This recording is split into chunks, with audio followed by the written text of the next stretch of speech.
Eto po ang magiging topic natin for today. Hawak ng mayayaman ang Pilipinas. Mamaya po, i-explain ko sa inyong mabuti yan.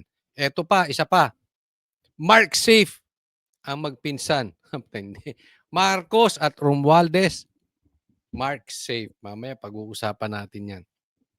Blue Ribbon Performance. Ayan. Kung kayo tatanungin, ano ang rating ng Blue Ribbon hearing kanina? O sige, ilagay nyo dyan. Ilagay nyo dyan. Ha? 1 to 10. Bago natin simulan, pakilagay nyo na agad dyan sa baba. 1 to 10. Ano sa tingin ninyo ang performance ng Blue Ribbon kanina? 1 is the lowest. 10, sobrang galing nila. 1, sobrang pangit ng investigasyon. Pang-apat, Bong Revilla, matapang na hinarap ang batas. Mamaya i-explain natin bakit po. May twist po yan. Ha? Malalaman nyo. Pang-5, ayan na. Huli sa script. Papakita ko sa inyo with evidence ano ang script nila. Okay, hindi na po natin pagtatagalin pero ako hihingi sa inyo ng konting request lang. Paki-like nyo po itong video na ito. At sana doon sa mga hindi pa subscriber ko sa YouTube, Coach Oli News PH. At follow naman sa Facebook, Coach Oli News PH din. Oh. So wag po kakalimutan YouTube, subscribe, Facebook, follow. Baka pwede naman. Libre lang naman yan. So baka konting lambing. Okay? Diretso na po tayo agad-agad sa ating topic dahil kay Coach Oli, bida ang balita. Ito, pag-usapan natin, medyo nakakagulat, di ba? Ang pinaplano nilang ipa-impeach si BP Sara, pero naunahan pa ni Bongbong Marcos na mapa-impeach si Bongbong Marcos. Pero teka muna, wag muna tayong matutuwa dahil hindi pa matatanggal ang adik. Ha? Oo. Ito pa, isa na namang kababalaghan sa gobyerno ngayon. Pasok. Nakaraang taon, nang i-impeach ng Kamara si Vice President Sara Duterte kaugnay ng umano'y korupsyon sa confidential funds at pagbabanta sa buhay ni na Pangulong Bongbong Marcos, First Lady Liza Araneta Marcos at former House Speaker Martin Romualdez. Ngayong araw, isang impeachment complaint ang muling inihain sa House of Representatives. Pero sa pagkakataong ito, laban naman sa Pangulo. Ayon sa reklamo, dapat umanong ma-impeach si PBBM dahil sa graft and corruption, culpable violation of the Constitution at betrayal of public trust. Narito ang sinabing grounds sa reklamo. Una, ang umano'y pagpapadakip kay former President Rodrigo Duterte. Yan, una, okay. Ano daw yung mga grounds for impeachment kay Bongbong Marcos? Kasi may naghain po. Isa po ito, yung pagkikidnap kay dating presidente, kay PRRD. Yan po yan. Pero teka muna. Alam mo sa atin, good news po ito. Itong pagpapa-impeach ni Bongbong Marcos, good news. Bakit? Patungong International Criminal Court. Ikalawa, ang umano'y pagiging drug addict ng Pangulo. Ikatlo, yan, pagiging drug addict, bawal din yan. So lihitin mo yung mga dahilan.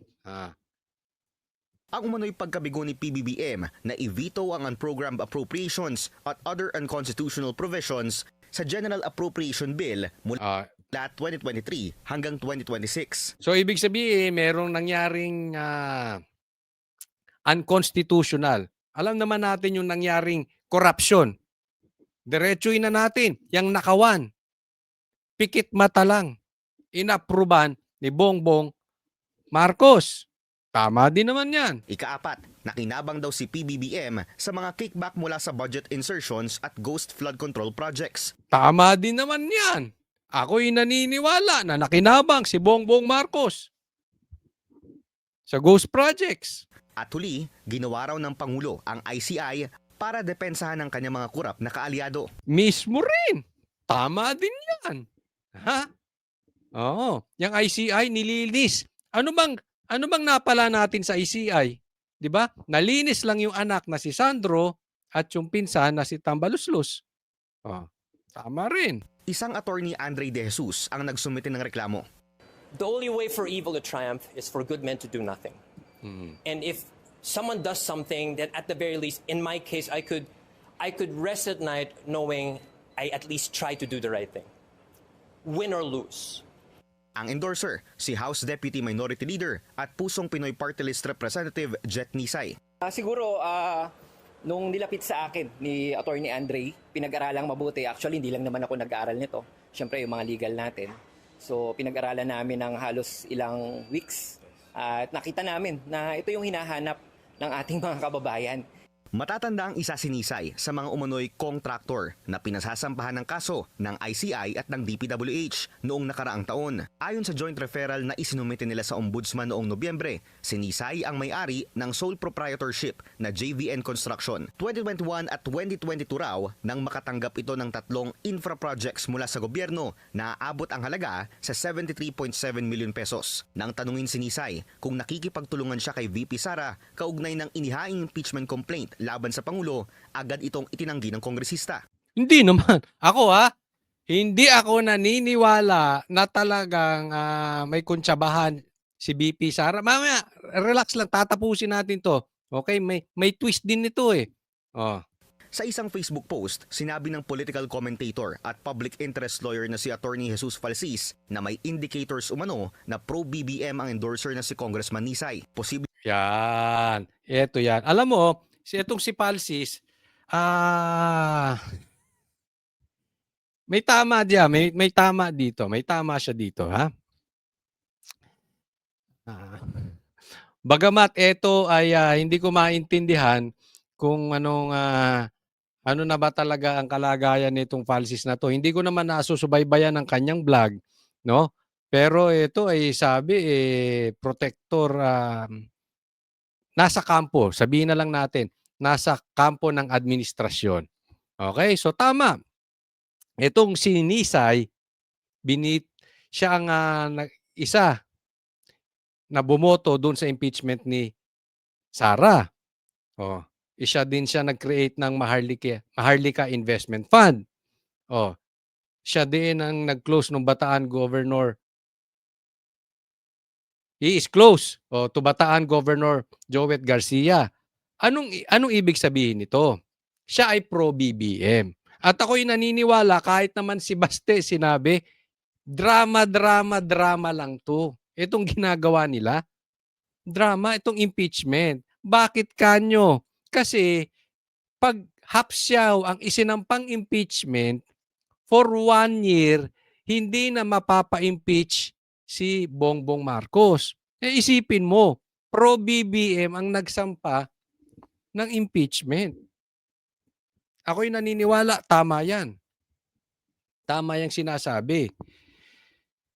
So bakit good news? Kanina Coach Oli, sabi mo good news sa atin. Ibig sabihin, desperado na po si Bongbong Marcos. On the defensive mode na sila. Kasi pati yung impeachment laban sa kanya, pinapabricate nila. Hindi lang tulay ang ninanakaw ni Bongbong Marcos. Pati impeachment, ninanakaw niya na. Pati impeachment, pinepeke na niya.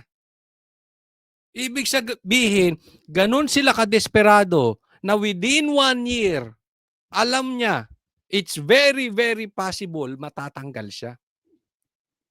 At isa dyan, ang dahilan, itong impeachment. Kaya inalis na niya. Inalis niya na sa inaalis niya na doon sa possibility na magamit yung impeachment. Pero marami namang pamamaraan pa. Pero at least, nabawasan siya. Kaya nga, ito alam natin, ay drama-drama, pero sa isang banda, nakikita natin na talaga malapit na. Malapit na si Bongbong Marcos at mismo siya, alam niya. Okay, pero may i-discuss ako dito about doon sa Congressman Nisay. dito ba about sa mga sinasabi ni Falsis. Posible rin daw na mahina ang isinampang complaint para mapigilan ng isang mas matibay na reklamo ayon umano sa kanyang source. Matatanda ang isa rin si Nisay sa mga pumirma sa lumusot na impeachment complaint laban kay VP Sara. Tila naging abogado naman noon ni First Lady Liza ang complainant na si De Jesus. Ito pa ha. Nako, this is very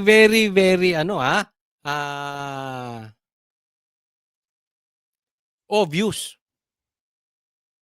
Ha? Abogado ni Lisa, etong nagsampa ng impeachment.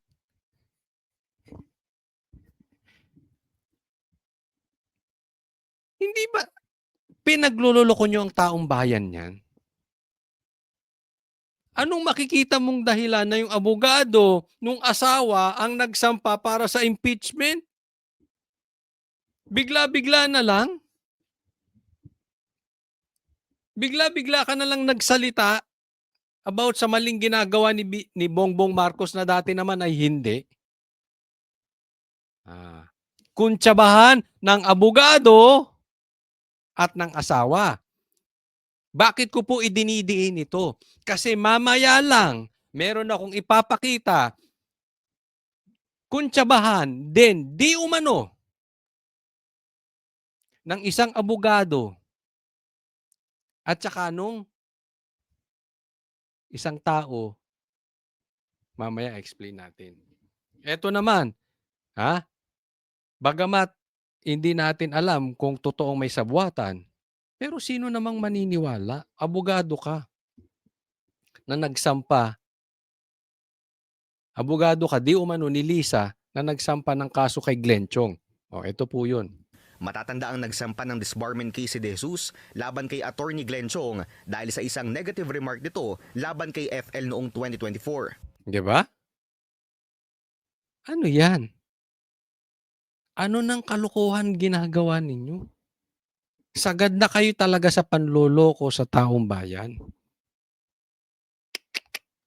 Para sa agenda, Ito po, tingnan natin. Maging observant lang tayo dito, ha? Ito'y paalala lang po. Ako naman ay hindi nanonood ng ibang vloggers, no? Pero kasi meron tayong nababalitaan. Kasi sinasabi na to sa atin, mag-iingat tayo ngayon. Dahil papasukin tayo, di ba? Ng espiya. Kasi ito pong may mga DDS, di umano. Kasi nagkakalaglagan eh.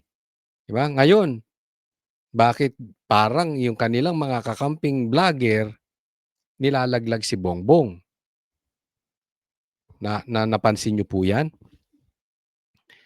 Ngayon, meron daw ding mga di umano ay sinisiwalat ang baho ng gobyerno. Minsan natatag pa silang DDS daw, pero hindi mabanatan si Tambaluslos. Mag-iingat po tayo dyan. Kasi kung banat kay Bongbong Marcos, pero hindi mabanatan si Tambaluslos, delikado po yan. Ibig sabihin, chances are, nasa payroll ni Tambaluslos. At hindi po maliit yan. Hindi po maliit ang bigayan pagka yan ay totoo. Or the other way around. Binabanatan si Tambaluslos, pero si Bongbong Marcos ligtas.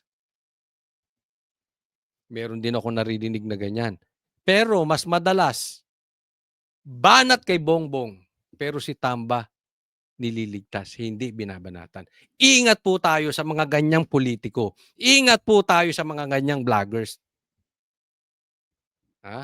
Ingat po tayo dyan.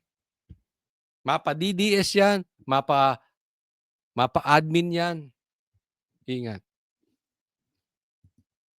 Kasi po, hindi po pwede na nakikita mo yung korupsyon ng gobyerno pero nililigtas mo si Tambi. Di ba? Napaka-imposible nun. Alam ng lahat, this is public knowledge, mastermind yan, dalawang yan. Magkakampi yan. Meron bang galaw si Tambi na hindi alam ni Bongbong at meron bang galaw si Bongbong na hindi alam ni Tambi? Iisa yan. Kaya lang nagkakaroon ng laglagan. So ang mga naglalaglagan yung politiko. Ang mga naglalaglagan yung mga vloggers. Pero silang dalawa, hindi harap-harapang maglalaglagan. Pansinin nyo yan. Kaya po, ingat po, wag nyo nang suportahan yung mga ganyang vloggers. Tingnan nyo, hindi ba, magtataka ka, bakit hindi nito banatan si Tambaluslos? Eh, galit na galit siya sa Ghost Projects. Galit na galit siya kay Bongbong. Di ba? Ingat po, ingat po. Ito po, next. May katulad po ito. Abogado rin, may koneksyon. Kapatid.